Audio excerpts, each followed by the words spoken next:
আসসালামু আলাইকুম বন্ধুরা, সবাই কেমন আছেন? আলহামদুলিল্লাহ আমি ভালো আছি। তো আমি এই তো রান্না করছি, সকাল করে রান্না করে নিচ্ছি।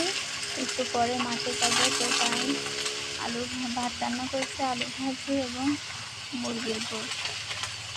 তো এটা রান্না করে একটু পরে মাঠে যেতে হবে, ভুট্টার চারা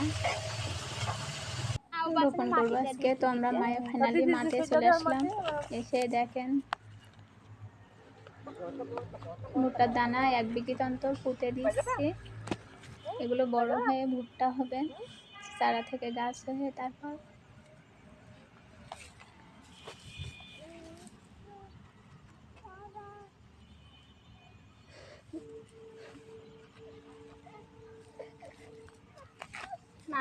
আমি কিন্তু বাড়ি এবং মাঠ দুটোই একসাথে টুকিটাকি কাজ, মাঠের কাজও করি। তো এভাবে আমার স্বামীকে আমি সাহায্য